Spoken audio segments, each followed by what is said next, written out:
नमस्कार दोस्तों, कैसे आप सभी लोग। आज तारीख है 1 जून 2024 दिन शनिवार। हिंदी तिथि की बात करें तो आज ज्येष्ठ माह के कृष्ण पक्ष की 9वीं तिथि है। एक बार फिर से दोस्तों हाजिर हो गए आपके सामने राशन की आज की 40 गर्मा गर्म बड़ी खबरों को लेकर। बताएंगे आपको सभी खबरों के बारे में विस्तार से, लेकिन उससे पहले आज की बड़ी खबरों पर, मुख्य समाचारों पर, टॉप हेडलाइंस पर एक नजर डाल लेते हैं। आमजन के लिए दोस्तों बड़ी खबर है। आज यानी 1 जून से कई नियम बदलेंगे। पैन कार्ड, आधार कार्ड, डाकघर समेत कई नियमों को लेकर आया दोस्तों बड़ा अपडेट। इसी के साथ दोस्तों जोधपुर में 6 लाख लोग 1102 करोड़ का फूंक देते हैं बीड़ी और सिगरेट का जर्दा, आए चौंकाने वाले आंकड़े सामने। वहीं दोस्तों राजस्थान में मानसून में सामान्य से अधिक बारिश का अनुमान जताया गया। 4 जिलों में ज्यादा बरसात होगी। केरल पहुंच चुका है। प्रदेश में भी समय से पहले आ सकता है मानसून। बताएंगे आपको दोस्तों राहत भरी खबर। इसी के साथ ही दोस्तों आमजन के लिए बड़ी महत्वपूर्ण खबर है। अगर आपके पास इस नंबर से कॉल आए तो सावधान रहिएगा दोस्तों, नहीं तो आपके बैंक खाते से सारे पैसे निकाल लिए जाएंगे। कौन सा आखिर वो नंबर, जानने के लिए बने रहे। बताएंगे दोस्तों आपको काम की खबर। वहीं दोस्तों राजनीतिक हलकों से एक बड़ी खबर आ रही है। जिन वादों के साथ सत्ता में आई थी भाजपा सरकार, अब उन्हीं में फंस गई है। राजस्थान में अपराध बेलगाम, बिजली पानी का संकट भी गहराया। वहीं दोस्तों एक और बड़ी खबर आ रही है। ओपीएस की जगह नया पेंशन मॉडल लाने की तैयारी कर रही है राजस्थान सरकार। आंध्र प्रदेश की तर्ज पर 50% पेंशन लागू कर सकती है सरकार। वहीं दोस्तों राहुल गांधी की आखिर जाति क्या है, जाति का मामला गहराया। जयपुर कोर्ट में पेश हुए साक्ष्य। अब 5 जून को होगी अंतिम बहस। इसी के साथ ही दोस्तों फ्लोदी सट्टा बाजार के आंकड़े आए सामने, सभी को चौंका दिया। राजस्थान में होगा बीजेपी को नुकसान या कांग्रेस को लगेगा झटका। बताएंगे दोस्तों आपको प्रदेश की 40 बड़ी खबरों के बारे में विस्तार से, लेकिन उससे पहले अगर अभी तक आपने चैनल को सब्सक्राइब नहीं किया तो सबसे पहले चैनल को सब्सक्राइब कर दे, वीडियो को लाइक कर दे और अपना कमेंट जरूर कर दीजिए। राजस्थान की आज की पहली और बड़ी खबर दोस्तों, आज यानी 1 जून से पैन सत्यापन के बिना डाकघर में नहीं कर सकेंगे आप निवेश। 1 जून से बदल गए हैं दोस्तों ये नियम। देखिए दोस्तों साल 2023 में 1 अप्रैल से डाकघर की योजनाओं में निवेश करने के लिए पैन और आधार का विवरण देना अनिवार्य कर दिया गया था। अब डाक विभाग ने निवेशक के पैन की सत्यता का इनकम टैक्स विभाग के डेटा से मिलान कर फिर से सत्यापित करने का ऐलान किया है। इसका मकसद ये सुनिश्चित करना है कि निवेशक का पैन और आधार आपस में लिंक हो। इसके अलावा निवेशक ने डाक विभाग की योजना के लिए जो नाम और जन्म तिथि के विवरण दिए हैं वो सही भी है या नहीं। अगर कोई गड़बड़ी मिलती है तो निवेशक इन योजनाओं में निवेश नहीं कर पाएंगे। वहीं दोस्तों इसके अलावा आज यानी 1 जून से नए परिवहन नियम भी लागू हो रहे हैं। नए महीने यानी आज से ड्राइविंग लाइसेंस हासिल करने के लिए आरटीओ में ही टेस्ट देना अनिवार्य नहीं रहा जाएगा। ऐसे में ड्राइविंग लाइसेंस टेस्ट पास करने की प्रक्रिया आसान होने की भी उम्मीद है। 1 जून यानी आज से आप सरकार की ओर से मान्यता प्राप्त निजी संस्थानों में भी ड्राइविंग टेस्ट दे सकते हैं। लाइसेंस बनवाने के लिए अब कम कागजी कार्रवाई करनी होगी। तो दोस्तों आपका इन दोनों नियमों को लेकर क्या कहना है। आज यानी 1 जून से ये नियम लागू हो चुके हैं। आपका इन पर क्या विचार, अपनी राय कमेंट सेक्शन में जरूर दीजिएगा। राजस्थान में सरकारी स्कूलों का हाल बुरा, नामांकन में आई भारी गिरावट। बताएंगे आपको आखिर स्कूलों के लिए चिंताजनक क्यों है आंकड़े। देखिए दोस्तों शिक्षा विभाग नए स्तर में नामांकन बढ़ाने पर जोर दे रहा है। इसके लिए घरों से लेकर सोशल मीडिया तक सरकारी स्कूल प्रचार भी कर रही हैं। लेकिन बीते 2 स्तरों में देखें तो स्कूलों के नामांकन में भारी गिरावट देखने को मिली है। 2021-22 में जहां स्कूलों का नामांकन 98 लाख पहुंच गया था, वहीं 2023-24 में नामांकन करीब 81 लाख रह गया। ऐसे में 2 स्तरों में सरकारी स्कूलों का करीब 17 लाख नामांकन गिर गया। पिछले स्तर 2022-23 नामांकन 90 लाख था। ऐसे में स्तर 2023-24 में करीब 9 लाख नामांकन की कमी आ गई। वहीं दोस्तों अगर राजधानी जयपुर की बात करें तो 2022-23 के मुकाबले स्तर 2023-24 में सरकारी स्कूलों में 12.33% नामांकन की गिरावट आई है। हर साल शिक्षा विभाग की ओर से 10% नामांकन वृद्धि का लक्ष्य रखा जाता है, लेकिन हर साल करीब 10% तक की गिरावट देखने को मिल रही है। वहीं दूसरी ओर सरकारी स्कूलों में नामांकन कम होने का प्रमुख कारण शिक्षकों की कमी भी बताई जा रही है। स्कूलों में आज भी शिक्षकों के 1 लाख से भी अधिक पद खाली पड़े। वहीं दोस्तों प्रदेश में जिन जिलों में सबसे ज्यादा नामांकन में भारी गिरावट आई है उनमें दौसा, करौली, सीकर, झुंझुनू और जयपुर शामिल है। तो दोस्तों ये बड़े ही चिंताजनक आंकड़े हैं, क्योंकि अगर इसी प्रकार से नामांकन घटता रहा तो ऐसे तो ये स्कूल बंद होने की कगार पर आके खड़ जाएंगे। आपका इस बारे में क्या विचार है दोस्तों, आपका इस बारे में क्या कहना है। आखिर ये नामांकन क्यों घटता जा रहा है, इसके पीछे क्या कारण है, अपनी राय कमेंट सेक्शन में जरूर दें। जोधपुर में 6 लाख लोग 1102 करोड़ का फूंक देते हैं बीड़ी और सिगरेट और खाते हैं जर्दा। देखिए दोस्तों, अगर मैं आपसे कहूं कि जोधपुर में हर साल 1102 करोड़ रुपए की बीड़ी, सिगरेट और जर्दे का सेवन किया जाता है तो आपको शायद विश्वास नहीं होगा, लेकिन दोस्तों ये एक सच्चाई। क्योंकि दोस्तों प्रदेश में 2 साल तक हुए एक अध्ययन के मुताबिक जोधपुर में प्रतिदिन 6,05,338 लोग तंबाकू का सेवन करते हैं। ये लोग प्रतिदिन 3 करोड़ रुपए से भी ज्यादा के जर्दे के साथ बीड़ी और सिगरेट भी फूकते हैं। सालाना की बात करें तो 1102 करोड़ का तंबाकू का सेवन हर साल किया जाता है। तंबाकू सेवन में प्रदेश के 33 जिलों में से जोधपुर का स्थान चौथा है। सर्वाधिक तंबाकू सेवन जयपुर में होता है, उसके बाद अलवर और नागौर है। ये सर्वे एक निजी संस्थान की ओर से किया गया। वहीं दोस्तों तंबाकू के किसी भी रूप में सेवन से मुंह और फेफड़ों का भी कैंसर होता है। पुरुषों में होने वाला प्रमुख कैंसर मुंह का यानी मुख का कैंसर है। एमडीएम अस्पताल के रेडियोथेरेपी विभाग की ओपीडी में आने वाले हर 10 नए मरीज में से 6 मरीज मुंह के कैंसर के होते हैं। इसमें लगभग सभी पुरुष ही होते हैं। सच में दोस्तों ये आंकड़ा सुनकर तो हमारे भी होश उड़ गए थे कि जोधपुर में हर साल 1102 करोड़ रुपए का बीड़ी, सिगरेट और जर्दा का सेवन किया जाता है। ये बड़ी ही चिंताजनक बात है दोस्तों। सब इंस्पेक्टर भर्ती 2021 में पेपर लीक का मास्टरमाइंड हुआ गिरफ्तार। सीकर में गाड़ी की सर्विस कराने गया था, पुलिस ने धुआं का राख की अफवाह फैलाई, जाल में फंसा। देखिए दोस्तों, सब इंस्पेक्टर भर्ती 2021 पेपर लीक के मास्टरमाइंड को सीकर से गिरफ्तार किया गया। आरोपी मार्च 2024 से ही फरार चल रहा था। पुलिस ने 2 महीने में 2000 किलोमीटर तक आरोपी का पीछा किया। जोधपुर रेंज आईजी की स्पेशल टीम ने बीते दिनों ये कार्रवाई की। आईजी विकास कुमार ने बताया कि आरोपी पौरव कालेर चूरू के छापरा क्षेत्र के रामपुर गाँव का रहने वाला है। उसे पकड़ने के लिए ऑपरेशन पताका चलाया गया था। 2 महीने से टीम राजस्थान, गुजरात, गोवा, दिल्ली और पंजाब राज्यों में इसकी तलाश कर रही थी। आखिर टीम ने आरोपी को सीकर से पकड़ ही लिया। 6000 थर्ड ग्रेड टीचर की नियुक्ति का रास्ता खुला, हाईकोर्ट ने रोक हटाई। कहा अदालत एक्सपर्ट कमेटी के फैसले को रिव्यू नहीं कर सकती। देखिए दोस्तों, ग्रेड थर्ड 2022 लेवल 1 के पदों पर नियुक्तियों का रास्ता अब साफ हो गया। राजस्थान हाईकोर्ट ने मामले से जुड़ी सभी याचिकाओं को खारिज कर दिया। अब करीब 6000 पदों पर नियुक्तियां हो पाएगी। नियुक्तियों को लेकर निधि चौधरी और अन्य की याचिकाओं को जस्टिस समीर जैन की अदालत ने कल सुबह खारिज करते हुए भर्ती पर लगी रोक को हटा लिया है। याचिकाकर्ताओं में कुल 21 विवादित पर्सनों को चुनौती दी गई थी, जिस पर सुनवाई करने के बाद अदालत ने फैसला सुरक्षित रख लिया है। वहीं राजस्थान हाईकोर्ट का कहना है कि अदालत एक्सपर्ट कमेटी के फैसले को रिव्यू नहीं कर सकती है। बोर्ड ने विवादित पर्सनों को लेकर जो एक्सपर्ट कमेटी गठित की थी उसकी रिपोर्ट के आधार पर ही परिणाम जारी किया है। एसएमएस हॉस्पिटल में लगेंगे एसी और कूलर। 101 एसी, 50 कूलर और 20 वाटर कूलर लगाने की sanction. Registration counter, sample collection centre समेत अन्य जगहों पर लगेंगे। देखिए दोस्तों, जयपुर के सवाई मानसिंह हॉस्पिटल में आने वाले मरीजों को गर्मी से बचाने के लिए हॉस्पिटल में बड़ी संख्या में कूलर और एसी लगाए जाएंगे। इसके लिए आरएमआरएस फंड से 76 लाख रुपए सैंक्शन किए गए हैं। इस राशि से 101 एसी, 50 कूलर और 20 वाटर कूलर अलग अलग जगह लगाए जाएंगे। मंत्री किरोड़ीलाल बोले, हीटवेव से मौत पर मुआवजे का प्रावधान नहीं। सीएम से कहूंगा केंद्र को पत्र लिखकर एसडीआरएफ की गाइडलाइन में शामिल करवाएं। देखिए दोस्तों, आपदा प्रबंधन मंत्री किरोड़ीलाल मीणा का कहना है कि प्रदेश में हीटवेव से मरने वालों के लिए मुआवजे का कोई प्रावधान ही नहीं है। मीणा ने कहा कि मैं इस मान्यता वालों की शीतलहर और हीटवेव भी प्राकृतिक आपदा है। ऐसे में मुख्यमंत्री भजनलाल शर्मा से मिलकर इसके लिए केंद्र को पत्र लिखने के लिए कहेंगे। हीटवेव से मौत को भी एसडीआरएफ की गाइडलाइन में शामिल कर लिया जाए। हीटवेव से मरने वालों को भी वैसे ही पैकेज दिया जा सके जैसा अन्य आपदाओं में मिलता है। अभी हीटवेव और शीतलहर में कोई पैकेज नहीं मिलता। किरोड़ीलाल मीणा शिवालय में मीडिया से बातचीत कर रहे थे।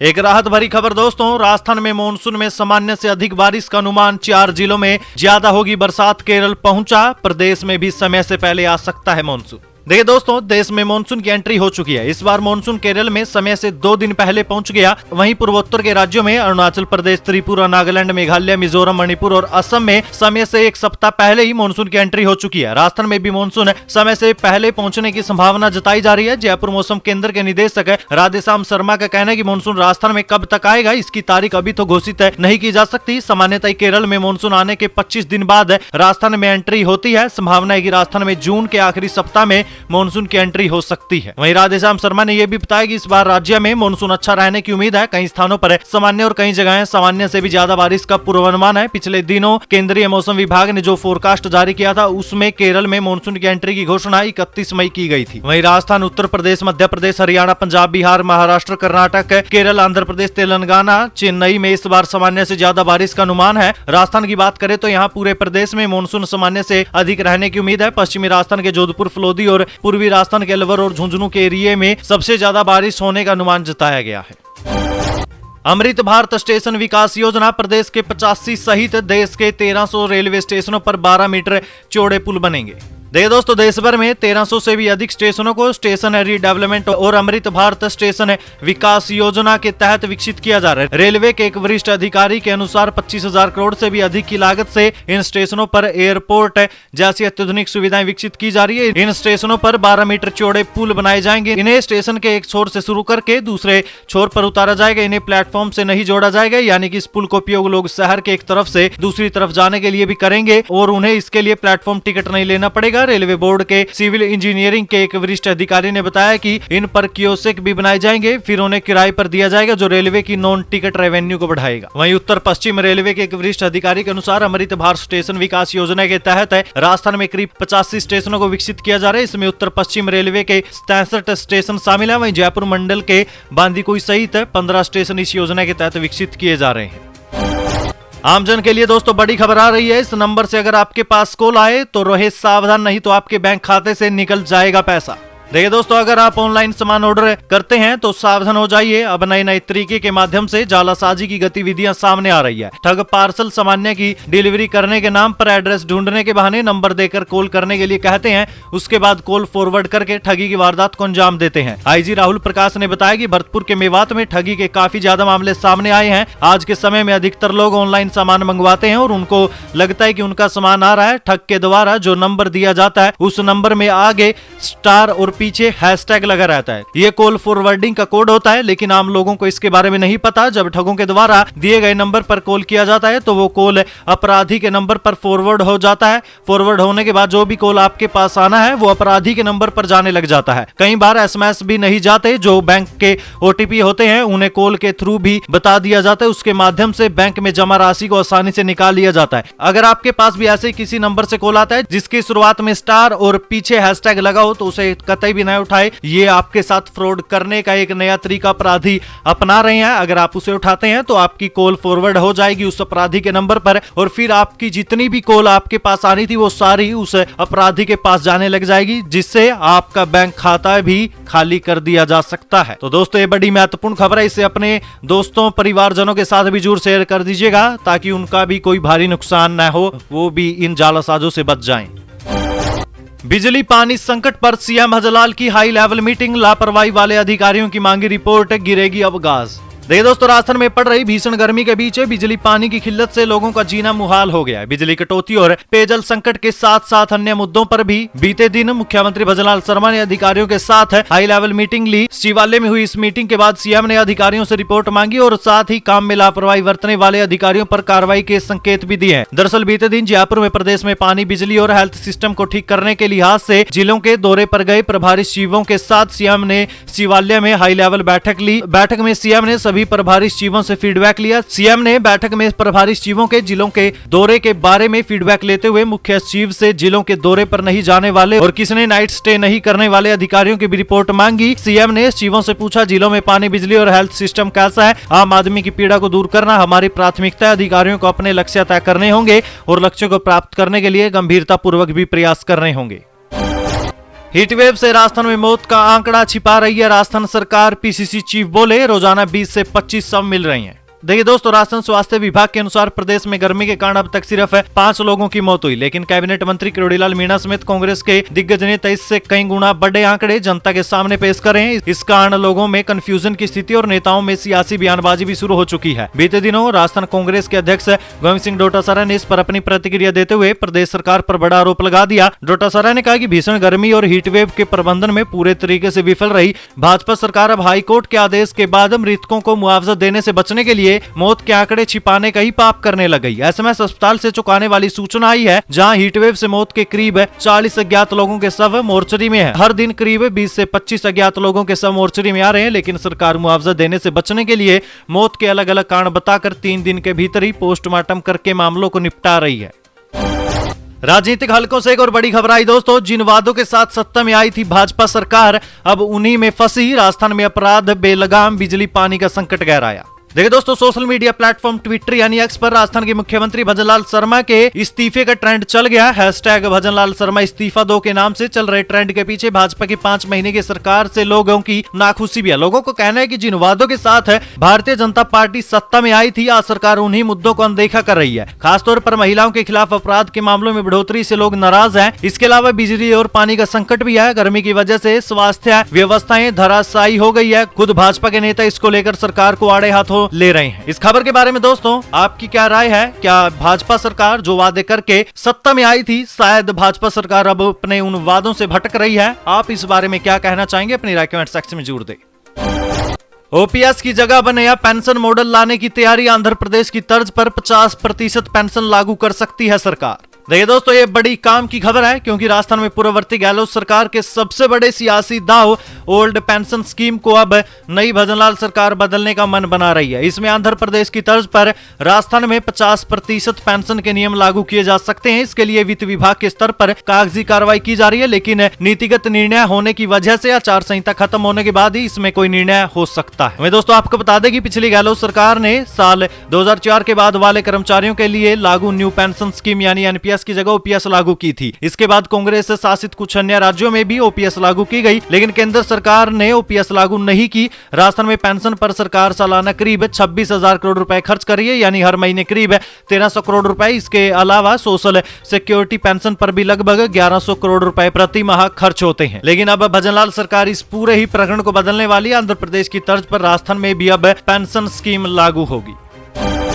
राजनीतिक हलकों में सरगर्मी बढ़ा देने वाली खबर आई दोस्तों। राहुल गांधी की जाति का मामला जयपुर के कोर्ट में पेश हुए साक्ष्य। अब 5 जून को होगी अंतिम बहस। देखिए दोस्तों, कांग्रेस नेता राहुल गांधी की जाति के खिलाफ इस्तागासे से जुड़े मामले में जयपुर के कोर्ट में बयान और साक्ष्य पेश किए गए। राजस्थान हाईकोर्ट के वकील विजय कलंदर ने महानगर मजिस्ट्रेट क्रम 11 जयपुर महानगर द्वितीय में 19 फरवरी को राहुल गांधी की जाति के खिलाफ इस्तागासा पेश किया था। परिवारवादी का कहना है कि राहुल गांधी कश्मीरी कोल ब्राह्मण नहीं, इसके बावजूद वो लगातार इस जाति का होने का दावा कर रहे हैं। इस मामले की जांच अदालत स्वयं कर रही है। बीते दिन एडवोकेट विजय कलंदर ने इस संबंध में कोर्ट में साक्ष्य पेश किए और महानगर मजिस्ट्रेट क्रम 11 जयपुर महानगर द्वितीय दीक्षा गुप्ता ने परिवारवादी के बयान भी दर्ज किए हैं। वहीं दोस्तों अब इस मामले में अंतिम बहस के लिए 5 जून की तारीख मुकर्रर की गई है। कांग्रेस ने शेयर किया सीएम भजनलाल शर्मा का वीडियो, पूछा हीटवेव में मोदी जी कहां से आ गई। देखिए, देश में लोकसभा चुनाव के परिणाम 4 जून को आएंगे। इसको लेकर अब नेताओं के दिल की धक धक भी बढ़ चुकी है। इस बीच मुख्यमंत्री भजनलाल शर्मा, लोकसभा अध्यक्ष ओम बिरला और केंद्रीय मंत्री पीयूष गोयल राजस्थान के दौसा में मेहंदीपुर बालाजी में दर्शन करने गए थे। इस दौरान मीडिया से बातचीत करते हुए सीएम भजनलाल शर्मा बोलते हुए चूक गए। इसको लेकर अब राजस्थान पीसीसी ने अपने official x social media platform पर सीएम का वीडियो पोस्ट करते हुए उन पर जमकर हमला किया। इसमें उन्होंने सीएम भजनलाल के बयान को लेकर सवाल उठाए कि आखिर मुख्यमंत्री जी कहना क्या चाहते हैं। यानी पीसीसी का कहना है कि मुख्यमंत्री जो कह रहे हैं वो समझ में नहीं आ रहा। मुख्यमंत्री कभी हीटवेव की बात करते हैं तो कभी प्रधानमंत्री मोदी की, और इसके बाद अचानक हीटवेव से सीधे घुसाले की बात करते हैं। दरअसल दोस्तों आपको बता देते हैं सीएम भजनलाल शर्मा ने ऐसा क्या कह दिया था। देखिए, सीएम शर्मा कह रहे थे कि प्रधानमंत्री मोदी की अगुवाई में तीसरी बार भारतीय जनता पार्टी बहुत बड़े बहुमत के साथ सरकार बनाने जा रही है। नरेंद्र मोदी तीसरी बार देश के प्रधानमंत्री बनेंगे और देश तेज रफ्तार से प्रगति की ओर बढ़ता चला जाएगा। फिर मुख्यमंत्री ने कहा कि मैंने मेहंदीपुर बालाजी में बालाजी महाराज से प्रार्थना किया कि देश भर में जारी हीट वेव के दौरान अच्छी बारिश हो, ताकि लोगों को राहत मिल सके और किसानों की फसल भी अच्छी हो सके। बस दोस्तों अब इसी बात पर बवाल खड़ा हो गया। कांग्रेस का कहना है कि इन बातों का आपस में कोई कनेक्शन ही नहीं है। मुख्यमंत्री जी कहना क्या चाहते हैं उनकी बात कोई समझ ही नहीं पाया। राजनीतिक हलकों में सरगर्मी बढ़ा देने वाली दोस्तों एक और खबर आई। राजस्थान में होगा बीजेपी को नुकसान या कांग्रेस को लगेगा झटका, जाने क्या कहते हैं सट्टा बाजार के आंकड़े। देखिए दोस्तों, आज तारीख 1 जून है। अब नतीजे आने में 2 से 3 दिन ही बचे हैं, क्योंकि 4 जून को नतीजे आ जाएंगे। इससे पहले सट्टा बाजार में भी हलचल तेज हो चुकी है। चुनावी नतीजों को लेकर सट्टा बाजार की ओर से अलग अलग तरह के आंकड़े सामने आ रहे हैं। उधर राजस्थान की 25 सीटों को लेकर कहा जा रहा है कि बीजेपी को 6 सीटों को नुकसान हो सकता है। वहीं जो खबर सामने आ रही है दोस्तों, उसके अनुसार फलोदी सट्टा बाजार के अनुसार कांग्रेस के लिए चूरू, झुंझुनू, बाड़मेर, जैसलमेर, सीकर और नागौर सीट पर स्थिति अच्छी दिख रही है। फलोदी सट्टा बाजार का कहना है कि बीजेपी को राजस्थान में 6 सीटों पर नुकसान झेलना पड़ सकता है।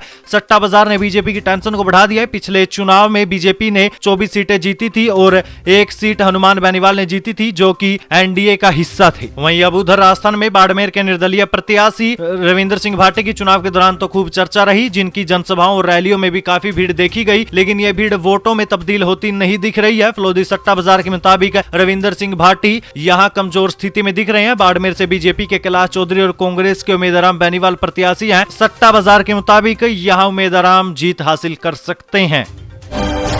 10वीं में 66% नंबर आने पर छात्र ने उठाया खौफनाक कदम, राहगीर ने फरिश्ता बनकर बचाई जान। देखिए दोस्तों, राजस्थान के भरतपुर शहर में मथुरा गेट थाना क्षेत्र से एक हैरान करने वाला मामला सामने आया, जहां क्षेत्र के लोहागढ़ फोर्ट के चारों तरफ स्थित सुजान गंगा नहर में कक्षा 10वीं में पढ़ने वाली एक छात्रा ने छलांग लगा दी। बताया जा रहा है कि बीते दिनों राजस्थान बोर्ड का परीक्षा का परिणाम जारी हुआ था। बोर्ड की परीक्षा में छात्रा के 10वीं में नंबर कम आ गए थे, इससे वो आहत थी। इसके बाद छात्रा ने नहर में छलांग लगा दी। इस दौरान घटना स्थल के पास से गुजर रहे एक व्यक्ति की नजर उस पर पड़ी, जिसके बाद व्यक्ति ने जान की परवाह किए बिना नहर में छलांग लगाकर छात्रा की जान बचाई। तो दोस्तों, ये बड़ी ही चिंताजनक खबर थी, क्योंकि अब नंबर कम आने की वजह से बच्चे इतने बड़े कदम उठाने लग गए हैं। हम उन बच्चों से भी कहना चाहेंगे और उनके परिवारजनों से भी कि अगर बच्चे के नंबर कम आए हैं तो आप भी उनके ऊपर प्रेशर मत डालिए, बल्कि उनका सहारा बनिए। और हम उन बच्चों से भी कहना चाहेंगे कि अगर आपके किसी सब्जेक्ट में या किसी क्लास में नंबर कम आ गए तो हताश होने की बात नहीं है, दोबारा एग्जाम दिया जा सकता है। ऐसे गलत कदम मत उठाया कीजिए, क्योंकि उन नंबरों से ज्यादा आपकी जान की कीमत है। विद्यार्थी सीखे पानी बिजली बचाना, पर्यावरण और जलवायु संरक्षण, देवनानी का बयान। देखिए, विधानसभा अध्यक्ष वासुदेव देवनानी ने कहा कि विद्यार्थी नेशन फर्स्ट की भावना के साथ आगे बढ़े, पानी और बिजली बचत की आदतों को नियमित रूप से जीवन में अपनाएं, पर्यावरण और जलवायु संरक्षण के लिए आगे आए। विधानसभा अध्यक्ष देवनानी ने अजमेर के मयूर स्कूल में ग्रीष्मकालीन शिविर के समापन समारोह में मुख्य अतिथि के रूप में भाग लिया था, जहाँ उन्होंने ये बयान दिया। हिंदू शरणार्थियों के बच्चों को स्कॉलरशिप देगी भजनलाल सरकार, शिक्षा विभाग ने सभी कलेक्टरों से इन परिवारों स्टूडेंट्स का डेटा मांगा। देखिए दोस्तों, भजनलाल सरकार प्रदेश में रह रहे हिंदू शरणार्थियों के बच्चों को स्कॉलरशिप देगी। सरकार ने इसके लिए तैयारियां शुरू कर दी है। शिक्षा विभाग ने सभी कलेक्टरों को चिट्ठी लिखकर हिंदू शरणार्थी परिवारों और उनके बच्चों की सूची मांगी है। अब कलेक्टर हर हिंदू शरणार्थी परिवार और उनके परिवार के स्टूडेंट्स का डेटा इकट्ठा करके शिक्षा विभाग को भेजेंगे। फूड पॉइजनिंग से 150 लोग हुए बीमार, शादी समारोह में खाना खाने गए थे, 2 को गंभीर हालत में किया रेफर। देखिए दोस्तों, बीते दिनों भी शादी समारोह के खाने से फूड पॉइजनिंग के मामले को लेकर एक बड़ी खबर आई थी, और एक और खबर आ रही है दोस्तों। टोंक जिले के बीजवाड़ गांव में एक शादी समारोह में खाना खाने के बाद 150 लोगों को फूड पॉइजनिंग हो गई, जिसकी वजह से वो बीमार हो गए। स्थानीय ग्रामीणों द्वारा हालत खराब होने पर सभी बीमार लोगों को केकड़ी जिला अस्पताल में भर्ती करवाया गया, जहाँ 6 से अधिक लोगों का इलाज चल रहा है। वहीं 2 लोगों को गंभीर हालत में अजमेर रेफर कर दिया गया, बाकी अन्य को प्राथमिक उपचार के बाद वापस घर भेज दिया गया। घटना बीजवाड़ गाँव में बीते दिन की है। 15 युवाओं ने 10 घंटे में बनाया पानी का कुंड, 17,000 लीटर पानी का होगा स्टोरेज। भीषण गर्मी में जंगली जानवरों को मिलेगी सुविधा। देखिए दोस्तों, राजस्थान में इन दिनों भीषण गर्मी से लोग सहित जीव जंतुओं और वन्य जीवों का भी हाल बेहाल है। चिलचिलाती धूप में बेजुबान पशु और पक्षी भी पानी के लिए परेशान होते हैं, जिससे उन्हें दर दर भटकना पड़ रहा है। उनकी पीड़ा को समझते हुए बहरोड के गांव खोहर के युवाओं ने बेजुबान जानवरों के लिए पानी की व्यवस्था किया। 15 युवाओं ने 10 घंटे में 17,000 लीटर का पानी स्टोरेज के कुंड बनाया, जिससे पशु पक्षियों को गर्मी से अब राहत मिलेगी। सलाम है दोस्तों ऐसे युवाओं और उनकी सोच को, जिन्होंने जन जीवन के लिए भी इतना सोचा। राजेंद्र राठौड़ ने फिर लिखा, सीएम भजनलाल शर्मा को पत्र, गहलोत सरकार पर लगाए कोयला खरीद में भ्रष्टाचार के आरोप। देखिए, राजस्थान में भजनलाल सरकार के आते ही पत्र व्यवहार की श्रृंखला शुरू हो चुकी है, जिसकी शुरुआत मंत्री किरोड़ीलाल मीणा ने सरकार में चल रहे भ्रष्टाचार को उजागर करते हुए की थी। इसी क्रम में भाजपा के वरिष्ठ नेता राजेंद्र राठौड़ ने भी मुख्यमंत्री भजनलाल शर्मा को पत्र लिखा है। उन्होंने पत्र के माध्यम से पूर्ववर्ती कांग्रेस सरकार के समय राजस्थान राज्य विद्युत उत्पादन निगम द्वारा कोयला खरीद में किए गए भ्रष्टाचार की निष्पक्ष जाँच किए जाने के संबंध में लेटर लिखा। भाजपा के वरिष्ठ नेता राजेंद्र राठौड़ ने पत्र में लिखा कि गत कांग्रेस सरकार ने राजस्थान राज्य विद्युत उत्पादन निगम द्वारा RTPP एक्ट के नियमों की धज्जियां उड़ाते हुए मई 2022 में लगभग 1200 करोड़ रुपए का विदेश से कोयला आयात कर संस्थागत भ्रष्टाचार किया। तत्समय केंद्र सरकार द्वारा विदेश से कोयला आयात कर मिक्स करने का आदेश जारी किया गया था, जो अन्य विद्युत संयंत्रों के लिए था जहां निर्धारित क्षमता से अधिक कोयला उपयोग में आता हो।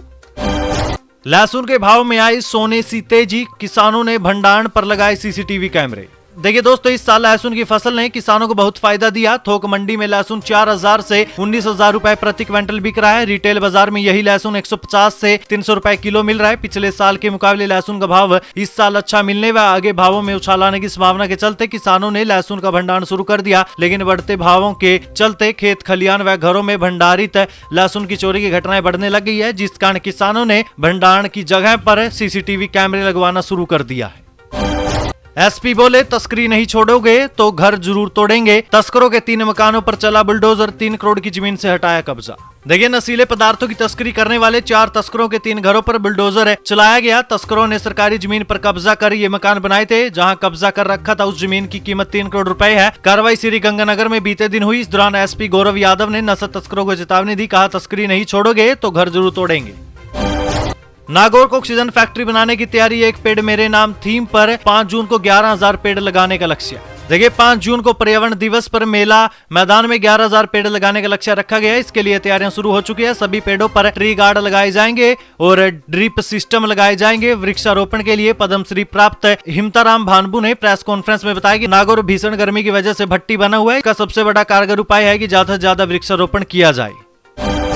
इंदिरा गांधी नहर का नया रेगुलेशन तय। नहर को 3 ग्रुप में बांटकर एक में पानी देने का निर्णय, नहीं होगी अब नहरबंदी। देखिए, इंदिरा गांधी नहर परियोजना की नहरों की खरीफ फसल 2023-24 के दौरान 26 मई शाम 6 बजे से 21 जून सुबह 6 बजे तक नहरों को 3 में से एक समूह में चलाए जाने के लिए अनिवार्य आवश्यकता। समूह का विवरण और चक्रीय कार्यक्रम जारी किया गया है। सिंचित क्षेत्र विकास आयुक्त वंदना सिंघवी की ओर से जारी आदेशानुसार 26 मई शाम 6 बजे से 4 जून प्रातः 6 बजे तक ग्रुप का वरीयता समूह ग क ख रहेगा। 4 जून प्रातः 6 बजे से 12 जून शाम 6 बजे तक ग्रुप का वरीयता समूह ख ग क रहेगा। इस प्रकार 12 जून शाम 6 बजे से लेकर 21 जून प्रातः 6 बजे तक ग्रुप का वरीयता समूह ख ग रहेगा।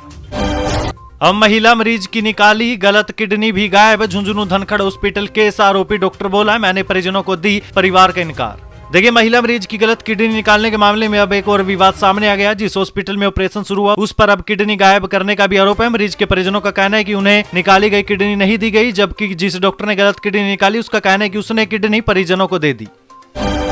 चोरी हुए 287 मोबाइल पुलिस ने मालिकों को लौटाए। कई महीनों पहले हुए थे गुम, कीमत 60 लाख से भी अधिक। देखिए, राजस्थान के भरतपुर जिले में मोबाइल चोरी की घटना को खत्म करने के लिए भरतपुर पुलिस आपके साथ आपका मोबाइल आपके हाथ अभियान चलाया जा रहा है। इसके तहत शहर के अलग अलग इलाकों से गुम हुए 287 मोबाइल बरामद करते हुए मोबाइल धारकों के मोबाइल लौटाए गए हैं। इनकी कीमत करीब 60 लाख रुपए के आसपास है। राजस्थान बीजेपी अध्यक्ष का कांग्रेस पर बड़ा हमला, बोले गहलोत ने सत्ता का दोहन किया है। देखिए दोस्तों, कांग्रेस नेता सीपी जोशी ने गहलोत के कांग्रेस छोड़कर बीजेपी ज्वाइन करने वाले नेताओं पर दिए गए बयान पर पलटवार किया। बीजेपी प्रदेश अध्यक्ष ने कहा कि पूर्व मुख्यमंत्री अशोक गहलोत ने सत्ता का दोहन किया, इस वजह से कांग्रेस के नेताओं को भाजपा ज्वाइन करने की जरूरत पड़ गई। कांग्रेस भ्रष्टाचार और अहंकार में डूबी हुई थी, जिसका परिणाम राजस्थान की भोली भाली जनता को भुगतना पड़ रहा है। ईआरसीपी को लेकर भी कांग्रेस ने राजस्थान की जनता को गुमराह किया, लेकिन अब राजस्थान में भजनलाल सरकार पानी, बिजली, चिकित्सा और अन्य सुविधाओं को लेकर कार्य कर रही है।